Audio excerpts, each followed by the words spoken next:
নমস্কাৰ বন্ধুসকল, আপোনালোকক আমাৰ চেনেল গ্ৰীণ টি অসমলৈ স্বাগতম। আজি মই বানানা মিল্কশেক বনাইছোঁ দে। কল আৰু গাখীৰেৰে দেখিছে, দেখিবলৈ খুবেই ধুনীয়া লাগিছে। এয়া হেলদি হয়, বহুতো হেলদি হয় আৰু ল'ৰা ছোৱালীৰ কাৰণে বহুত ভাল, খাবলৈও ভাল, খাবলৈ টেষ্ট লাগে। আৰু যদি ঘৰত বেছি কল থাকে তেন্তে ইয়াক এনেকৈ বনাই বহুত দিনলৈ সাঁচি থ'ব পাৰোঁ। তেন্তে কেনেকৈ বনালোঁ চাই আহক। ইয়াৰ কাৰণে লাগিব কল, কেইটামান কল লাগিব, পকা কল, যিকোনো কলেই হ'লেই হ'ব।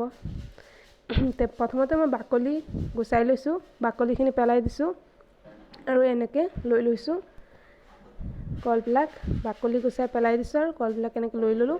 আৰু লগতে মই কিছুমান বস্তু এড কৰিছোঁ। এয়া হ'ল ইলাচি আৰু এয়া চেনি, গাখীৰ, ডাঙৰ কফি কাপেৰে 1 কাপ গাখীৰ লৈছোঁ আৰু এই গ্ৰাইণ্ডিং কৰি ল'ম। গ্ৰাইণ্ডাৰ মেচিনত ল'লোঁ আৰু ইয়াত এইবিলাক চব সোমাই দিছোঁ। কলবিলাক প্ৰথমত দিলোঁ আৰু পিছত একেবাৰে ইজি বনোৱা আৰু ইয়াত দিলোঁ পিছতে ইলাচিখিনি দি দিছোঁ আৰু চেনিও দি দিছোঁ। এতিয়া গাখীৰ দি দিম ইয়াত, একেলগতে এইবিলাক গ্ৰাইণ্ডিং কৰি ল'ম। যেতিয়া পূৰা মিক্স হৈ যাব আৰু গ্ৰাইণ্ডিং কৰি লৈছোঁ, এয়া চাইছে আৰু একবাৰমান কৰিব লাগিব, বেছি ঘন হৈ গৈছে, সেইকাৰণে অকণমান পানী মিহলি কৰি দিছোঁ আৰু অকণমান চেনি দি দিছোঁ। কল এনেকুৱা বস্তু যিমান পানী দিয়ক নহয় এইটো পাতল নহয়। আৰু এবাৰ কৰাৰ পিছত চাইছে এতিয়া অকণমান ঠিকেই হৈছে, দেখিবলৈ ভালেই লাগিছে।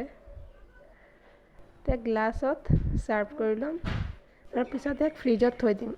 গ্লাছত লৈ লৈছোঁ, এতিয়া ইয়াক ফ্ৰিজত থৈ দিম 1 ঘণ্টাৰ কাৰণে।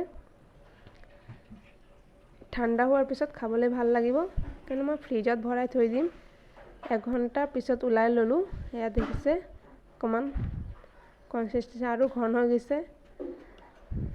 এতিয়া আৰু এটা কাপত মই ছাৰ্ভ কৰি লৈছোঁ, তাৰপিছত ইয়াক সজাম।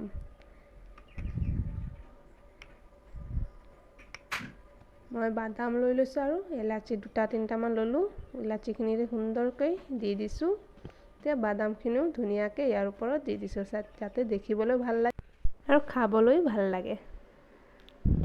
বাদামখিনি দিয়াৰ পিছত সজাই দিলোঁ, দেখিছে ধুনীয়া হৈছে। আপোনালোকে বনাই চাব আৰু ভাল লাগিলে ভিডিঅ'টো কমেণ্ট কৰিব।